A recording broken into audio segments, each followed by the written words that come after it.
Hello friends, welcome back start time study. तो आज हम नया चैप्टर शुरू करने वाले हैं, चैप्टर 6, जिसका नाम है लाइंस एंड एंगल्स। तो इस चैप्टर का नाम से जानते हैं आपको दिख रहा होगा कि इसमें कुछ एंगल्स और लाइंस के बारे में पढ़ाई करना है हमें। तो आज का जो वीडियो है इंट्रोडक्शन वीडियो है, जिससे आपको पूरी जानकारी मिल जाएगी चैप्टर में क्या पढ़ना है, आपको क्या नहीं पढ़ना है। ठीक, तो वीडियो में शुरू से अंत तक बने रहें, जिससे आपको बहुत ही फ़ायदा होने वाला है, ताकि आप सारे क्वेश्चन आसानी से सॉल्व कर सकें। तो चलिए शुरू करते हैं। तो सबसे पहला टर्म होता है लाइंस एंड एंगल में सबसे पहला टर्म आ रहा है लाइंस का।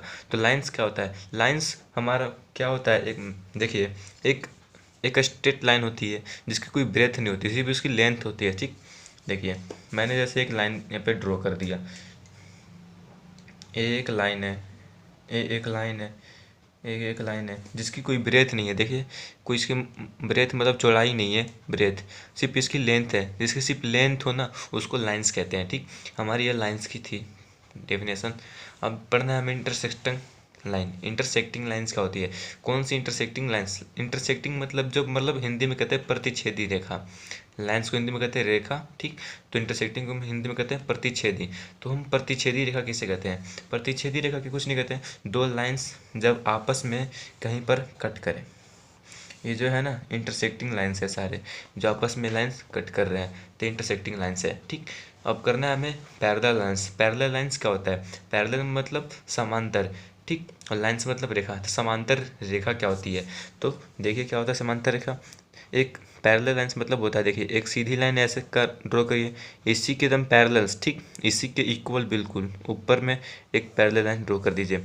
लेंथ में इक्वल नहीं, आप लेंथ कैसे भी रख सकते हैं, बस इतनी। देखिए पैरेलल मतलब जैसे मान लिया यहाँ पर जो डिस्टेंस है, यूनिट है, इन दोनों के बीच में जो गैप है मतलब दूरी है इन दोनों के बीच में, ये 1 मीटर है। तो सभी जगह जो यूनिट होगा यहाँ पर भी ये भी 1 मीटर ही होगा, कहीं भी आप देख लीजिए। तो ये पैरेलल्स लाइन होती है, यहाँ पर भी 1 मीटर होगा। समांतर रेखा के बीच में जो भी डिस्टेंस होगी वो 1 मीटर, मतलब जितना होगा उतना ही डिस्टेंस होगा। मान लिया यहाँ पे 2 मीटर डिस्टेंस है, तो सभी जगह 2 मीटर ही डिस्टेंस होगा। जैसे आपने कहीं देखा होगा, फॉर एग्जांपल ट्रेन की पटरियाँ देखे होंगे, ट्रेन की पटरियाँ जैसे देखिए पैरेलल्स चलती रहती है, दोनों के बीच में कभी डिस्टेंस कम होती है नहीं ना, दोनों के बीच में एकदम सेम यूनिट की डिस्टेंस रहती है। अगर सेम यूनिट की डिस्टेंस रहेगी नहीं तो ट्रेन पलट जाएगी। तो मतलब बिल्कुल उसी की तरह पैरेलल्स लाइन होना चाहिए। ठीक, तो यहाँ तक बात में हमें समझ आ गई लाइंस क्या होती हैं। तो लाइंस के सारे पार्ट हमने पढ़ लिया। अब हमें पढ़ना है क्या है, चैप्टर अगला नाम है एंगल्स। ठीक, तो अब हमें एंगल्स पढ़ना है। एंगल्स क्या होते हैं? ठीक, तो एंगल देखिए क्या आते हैं। एंगल होते हैं कुल 5 प्रकार के, acute angle, right angle, obtuse angle, straight angle and reflex angle. अब इनको हम एक एक करके जानते हैं ये क्या होते हैं। ठीक, तो एक्यूट एंगल होता है कि लेस देन 90 डिग्री। मान लीजिए यहाँ पर हमने एंगल ड्रॉ कर दिया, एक एक पॉइंट से 2 लाइन डाइवर्ज करती है, वहाँ पे एक एंगल बनता है। ठीक, तो हमने यहाँ 90 डिग्री का एक एंगल बना दिया। यहाँ पर आपको समझ में आ रहा होगा। ठीक, यहाँ पर मैंने 90 डिग्री का एक एंगल बना दिया। तो एक हमारा एक जो है एक्यूट एंगल है, जो ये तो आप जानते होंगे यहाँ पे क्या है, 90 डिग्री। ठीक, ये 90 डिग्री है। अब इससे जो 90 डिग्री से जो कम, लेस देन, मतलब इससे जो इधर आएगा सारे एंगल, ये जो इधर वाले, ठीक इधर वाले सारे एंगल, ये सारे क्या आएंगे, एक्यूट एंगल कहलाएंगे। ठीक, राइट एंगल क्या होता है, जो बिल्कुल 90 डिग्री होता है, इक्वल टू 90 डिग्री, बिल्कुल 90 डिग्री है। देखिए ये जो है ना, ये राइट एंगल कहलाते हैं, सिर्फ एंगल 90 डिग्री हो। एक्यूट एंगल जिसके 90 डिग्री से कम एंगल बने।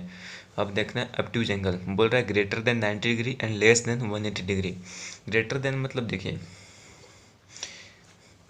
यहाँ पर मैं लाइन ड्रॉ करता हूँ, यहाँ से एक ये रेखा, देखिए ये देखिए यहाँ पर एक 90 डिग्री बनेगा। ठीक, अब ये जो ये तो यहाँ से यहाँ पर कम जाएगा एक्यूट एंगल, ये जो हो जाएगा राइट एंगल। अब इधर से जो भी इतने सारे एंगल बचेंगे ना, यहाँ से ग्रेटर देन 90 डिग्री मतलब 90 डिग्री से ज़्यादा एंगल, और 180 से कम, ये जो है ये 180 से कम, तो ये सारे कम कहेंगे ऑब्ट्यूज एंगल कहलाएंगे। अब पढ़ना है स्ट्रेट लाइन। स्ट्रेट लाइन मतलब एक यहाँ है, देखिए ए पॉइंट और ए पॉइंट स्ट्रेट लाइन कहलाएगी। अब ये जो स्ट्रेट लाइन है ना, ये पूरी जो है इक्वल टू 180 डिग्री के बराबर होगी, 180 के बराबर होगी। यहाँ पर कितने ऊपर कितने भी एंगल बन जाए, ये जो लाइन है ना पूरा, ये जो है ना, ये सब 180 डिग्री के बराबर होंगे। तो ये स्ट्रेट लाइन है। ठीक, अब हमें पढ़ना है रिफ्लेक्स एंगल। रिफ्लेक्स एंगल क्या होते हैं? रिफ्लेक्स एंगल होते हैं, देखिए, greater than 180 degree, less than 360। Reflex angle, ये जो पॉइंट है, इसके जो चारों दिशाओं में जो भी एंगल बनेंगे, यहाँ से मैंने शुरू किया और यहाँ पे ख़त्म हो गए, तो जो ये पूरा एंगल बना वो 360 डिग्री का बना है। और जो इसका आधा होगा, ये जो लाइन, ये पूरा 180 डिग्री का होता है, और 180 डिग्री इधर, तो दोनों मिलाकर 360 डिग्री हो गया। तो अब हमें बताना है रिफ्लेक्स एंगल क्या होता है। मान लीजिए यहाँ पे एक पॉइंट से दो एंगल हम डाइवर्ज करते हैं, एक एंगल ले रहा है, एक एंगल ले रहा है। अब इस एंगल को हमने मान लिया एक्स, हमें पता नहीं कितना एंगल है, तो हमने एक्स मान लिया। जो रिफ्लेक्स होता है, इसका जो इस ये जो एंगल है ना, इसके जो बाहर वाले साइड में जितना भी एंगल बन रहा है ना, इसी को रिफ्लेक्स कहते हैं। तो आप तो जानते हैं एक पॉइंट से बने हुए पूरे गोल में 360 होते हैं, और 360 में इतना एक्स हमें पता हो गया, तो ये इतना क्या होगा, 360 माइनस एक्स। हमें ये पूरे में से एक्स को घटा देंगे तो बाहर वाला एंगल पता चल जाएगा, तो इसको बाहर वाला हमें बताना होता है। तो ये रिफ्लेक्स एंगल है। आशा करता हूँ एंगल्स भी आपको समझ में आ गए होंगे। तो एंगल्स के देखते हैं पार्ट्स। अब पढ़ना है pairs of angles. Pairs of angle में देखिए क्या होता है, एक हमें पढ़ना है पेयर्स ऑफ, मतलब एंगल्स के कितने जोड़े हो सकते हैं, ठीक। कॉम्प्लीमेंट्री एंगल्स और सप्लीमेंट्री एंगल्स पढ़ने हैं हमें। दो मोस्ट इंपॉर्टेंट एंगल्स हैं जिस पे सवाल बहुत आते हैं पेपर्स में, ठीक।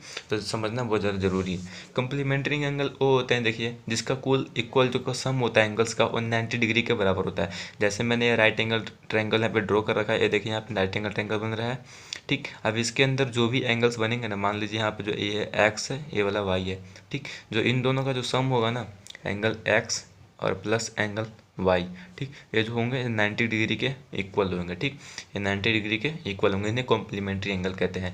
कॉम्प्लीमेंट्री एंगल, मान लीजिए मैंने ये एंगल एक्स दे दिया 40 डिग्री, तो ये एंगल बताइए कितना होगा। तो मान लीजिए एक्स हमारा 40 डिग्री है, तो एंगल वाई कितना होगा, यहाँ पर 90 डिग्री इक्वल रखेंगे, तो एंगल वाई आएगा 90 डिग्री माइनस 40 डिग्री, तो एंगल वाई बराबर हो जाएगा 50 डिग्री, ठीक। ऐसे करके हम निकालते हैं, सॉल्व करते हैं। ऐसे बोल देगा it is a complementary angle and then one angle is 40 degree, तो फाइंड द अदर एंगल, ठीक। ऐसे सवाल पूछ सकता है आपसे। तो मैंने एक ऐसे एग्जांपल देकर बता दिया, जैसे यहाँ पर हमने एक्स को 40 मान रखा है, तो एंगल वाई कितना होगा, देखिए 50। अब देखिए 50 प्लस 40 90, जो 90 की डिग्री के इक्वल आ रहे हैं, तो कॉम्प्लीमेंट्री एंगल होते हैं। अब हमें जानना है सप्लीमेंट्री एंगल्स क्या होते हैं। तो सप्लीमेंट्री एंगल्स होते हैं जिसका सम जो है 180 डिग्री के बराबर है। जैसे मैंने मान लीजिए यहाँ पे एक्स दे दिया, ये हो जाएगा वाई, ठीक। जो एंगल एक्स प्लस और जो एंगल वाई का जो सम होगा, ये 180 डिग्री के बराबर होगा, ठीक। उसी प्रकार से आपको कुछ एंगल दे सकता है और आपसे वैल्यू फाइंड करवा सकता है, ठीक। अब पढ़ते हैं, और अब उसी प्रकार से हमें पढ़ना है linear pair of angle. Linear pair of angle क्या होता है? लीनियर मतलब होता है एक सीधी रेखा, सीधी रेखा, ठीक।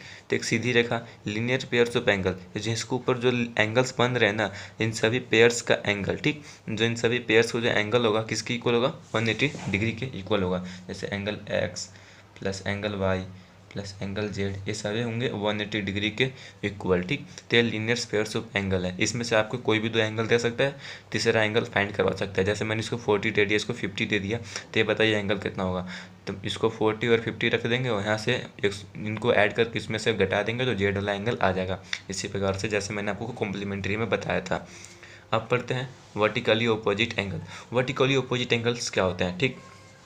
तो देखिए, दो लाइंस जब आपस में इंटरसेक्ट करते हैं एक पॉइंट पर, तो जो पॉइंट होती है ऊपर वाला, देखिए एंगल ए, ठीक, और एंगल बी, ठीक। ये जो ऊपर नीचे जो एंगल बनेंगे, ये दोनों एंगल जो है सेम बनेंगे, ठीक।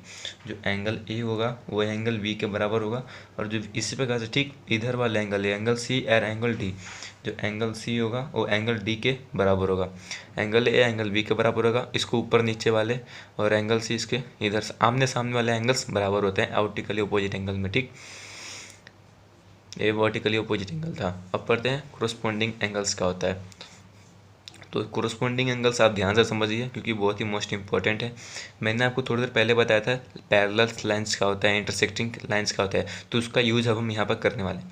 पैरेलल लाइन तो आपको मैंने बता दिया था, जो इसकी जो बीच की जो डिस्टेंस होती है वो सेम होती है हर जगह।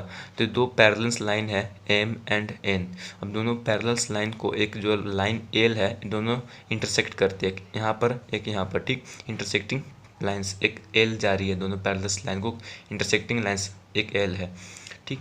तो ये जो कोरस्पॉन्डिंग एंगल है ना, यहाँ से सारे एंगल्स जो है ना दो पैरेलल लाइंस के बीच में होंगे। Corresponding angle, alternate interior angle, और भी दो जो एंगल्स आएंगे वो सारे एक पैरेलल लाइंस के बीच में ही होंगे। यहाँ पे देखिए एंगल बन रहा होगा, एक एंगल 1, एंगल 2, एंगल 3, एंगल 4, यहाँ भी एंगल बन रहा है, एंगल 5, एंगल 6, एंगल 7, एंगल 8, ये सारे एंगल्स बन रहा है, ठीक। तो कोरस्पॉन्डिंग एंगल्स देखिए क्या हो रहा है, एक यहाँ पर जो एंगल बन रहा है, एंगल ए से यहाँ, ठीक, एक इधर एक इधर, तो एंगल एक हो रहा है ना यहाँ पर, एक ए, ठीक, एक ए पॉइंट, ठीक। इसी ऐसा एंगल और कहाँ बन रहा है, देखिए इसी लाइंस में एक यहाँ पर बन रहा है एंगल 5। जो एंगल 1 और एंगल जो 5 है ना, ये आपस में क्या होंगे, इक्वल होंगे, ठीक। ये देखिए एक यहाँ बन रहा है ना, जो एक यहाँ और एक यहाँ, दो पैरेलल लाइंस के बीच में एक ये और ये दो एंगल्स का जो वैल्यू होगा ना, दोनों का एंगल का वैल्यू जो होगा वो सेम होगा। इसी प्रकार से देखिए यहाँ भी बन रहा होगा एंगल 2 और एंगल 6, ऊपर नीचे देखिए बन रहा है ना एंगल 2 और एंगल 6, एंगल 2 और एंगल 6 भी इसी प्रकार से बराबर होगा, ठीक। जिस प्रकार से ऊपर बन रहा है उस प्रकार से नीचे ही बनेगा। देखिए एंगल 4 जो यहाँ पर बन रहा है और एंगल 8, ये दोनों एंगल 4 और 8 का जो वैल्यू होगा ना दोनों सेम होंगे। एंगल 4 बराबर एंगल 8। इसी प्रकार से एंगल 3 का भी बन रहा होगा, एंगल 3 और एंगल 7 दो को वैल्यू दिया होगा, दोनों आपस में बराबर होंगे। जैसे मान लीजिए यहाँ पे 60 डिग्री है तो एंगल 5 बताइए कितना होगा, तो एंगल 5 भी तब बराबर है तो 60 डिग्री ही होगा। ऐसे इसको एंगल 3 को 80 डिग्री दे रखा है तो एंगल 7 भी 80 डिग्री ही होगा, दोनों आपस में बराबर होंगे। जब किस कंडीशन में, जब दो लाइन्स पैरेलल्स हों और वो एक लाइन इंटरसेक्टिंग कर रहा हो, ठीक। तो ये आपको ध्यान रखना पड़ेगा, यहाँ से मोस्ट इंपॉर्टेंट है, मैंने लिख दे रहा हूँ angle m parallel angle m, ठीक। आप ये ध्यान रखिएगा। आप जानते हैं अल्टरनेट इंटीरियर एंगल का होता है, हिंदी में कहते हैं एकांतर कोण, ठीक, एकांतर कोण। कोरस्पॉन्डिंग एंगल जो कहते हैं संगत कोण हिंदी में। तो एक अल्टरनेट इंटीरियर एंगल क्या होता है, अब देखिए अल्टरनेट इंटीरियर, जहाँ पर आपको जेड बन रहा हो ना, इसी में पैरेलल लाइंस के बीच में जहाँ पर आपको जेड बन रहा होगा ना, उसके जो इंटीरियर वाला एंगल है वो बराबर होंगे। देखिए यहाँ पर जेड बन रहा है कि ऐसे ऐसे और ऐसे। एक कहने का एक तरीका है मैथ में, जहाँ पर जेड बन रहा हो पहचानने का तरीका है। तो ए एंगल कौन सा है, 4, ठीक। तो ए इंटीरियर वाला ये होगा ना, अंदर वाला, इंटीरियर मतलब अंदर वाला, अंतः कोण, एकांतर अंतः कोण। तो देखिए ये जेड यहाँ पर ऐसे बन रहा है, ठीक। तो एंगल 4 और एंगल 6 जो होंगे आपस में बराबर होंगे। इसी प्रकार से जेड इधर ही बन रहा है, देखिए यहाँ पर भी जेड बन रहा है बाहर अंदर। तो इसके अंदर वाले कौन से, एंगल 3, इसके अंदर कौन सा, एंगल 5। जो एंगल 3 और एंगल 5 होंगे वो आपस में बराबर होंगे, ठीक। तो जो है जेड बन रहा वो आपको ध्यान रखना है। देखिए सिर्फ यहाँ पर दो ही जेड बन रहे थे, एक ऐसे जेड बन रहा था और एक ऐसे जेड बन रहा था। कंडीशन होनी चाहिए दो लाइंस पैरेलल होने चाहिए, ठीक। ये आपको कंडीशन याद रखना है, इस यहाँ से आपको सारे कंडीशन याद रखना पड़ेंगे, बहुत ही इंपॉर्टेंट है और हर क्वेश्चन में लगभग यूज होते रहते हैं सारे पार्ट्स। तो मैंने आपको क्वेश्चंस में भी बताता रहूँगा अल्टरनेट इंटीरियर एंगल। तब तक के लिए समझिए, यहाँ पर जो एंगल 4 है और एंगल 6 है आपस में जेड बन रहे हैं, तो इंटीरियर वाला एंगल देखिए, जो जेड बन रहे हैं ना इसका अंदर वाला भाग, यहाँ भी जेड बन इसका अंदर वाला भाग, तो एंगल 4 और एंगल 6 बराबर होंगे। इधर से भी जेड बन रहा है, ऐसे ऐसे बन रहा है, तो इसका अंदर वाला एंगल देखिए एंगल 5 और इसका एंगल 3 है और ये एंगल 5, तो आपस में दोनों अंदर वाला एंगल बराबर होंगे, ठीक। अब इसी प्रकार से पढ़ना है अल्टरनेट एक्सटीरियर एंगल। ये तो इंटीरियर अंदर बराबर थे, अब अल्टरनेट एक्सटीरियर एंगल हमें जानना है। तो यहाँ भी हमें जेड बनाना है और जो बाहर वाला एंगल है वो इक्वल होंगे। तो देखिए एक यहाँ पर जेड बन रहा है तो इसके बाहर वाला एंगल दे रखा है 1 और इसके बाहर वाला एंगल दे रखा है 7। जो एंगल 1 और एंगल 7 है ये आपस में बराबर होंगे, ठीक। इस प्रकार से इधर से भी जेड बन जाता है, एंगल 2 और एंगल 8 आपस में बराबर होंगे। ये एक्सटीरियर एंगल होगा, ठीक। ये देखिए ये यहाँ पर जो एंगल 1 था और जो एंगल 8 था ये जो है ना आपस में बराबर होंगे, ठीक। और एक एंगल यहाँ पर 7 था, सॉरी यहाँ पर 2 था, यहाँ पर 8 था। तो जो एक्सटीरियर वाला एंगल यहाँ पे जो जेड बन रहा है, तो इसको ऊपर वाला एक्सटीरियर वाला 2 और इसका एक्सटीरियर 8 है, तो दोनों आपस में बराबर होंगे। तो ये है अल्टरनेट एक्सटीरियर एंगल। अब पढ़ना है हमें को इंटीरियर एंगल्स क्या होते हैं। तो को इंटीरियर एंगल्स पढ़ने के लिए हमें देखिए उसी प्रकार से, ठीक, क्या होना चाहिए, दो पैरेलल लाइन हो चाहिए जो एम और एन हम लेट कर लेते हैं, और एक इंटरसेक्टिंग लाइन हो चाहिए। जब इनके जो अंदर वाले को इंटीरियर मतलब एक अंदर वाले, इंटीरियर मतलब अंदर वाले, यहाँ पर एंगल 1, एंगल 2, एंगल 3, एंगल 4, 5, 6, 7 और 8। जो अंदर वाले 4 और 6 है ना, ये जो 4 और 6 का जो सम होगा ना वो 180 डिग्री के बराबर होगा। अंदर वाले इसी प्रकार से अंदर वाले ये भी है 3 एंड 5, एंगल 3 प्लस 5 जो होंगे 180 डिग्री के बराबर होंगे। तो ये जो है को इंटीरियर एंगल्स हैं। तो आशा करता हूँ वीडियो आपको अच्छा लगा हो। अब तक हमारा सारा इंट्रोडक्शन समाप्त हो गया है। अगर आपको पहली बार में समझ ना आए तो वीडियो को प्लीज़ पीछे करके रिव्यू कर लिया करें ताकि आपको जल्दी से समझ आए। तो अच्छा लगा तो वीडियो को लाइक शेयर सब्सक्राइब जरूर किया करें और अपने दोस्तों के साथ भी शेयर करना ना भूलें।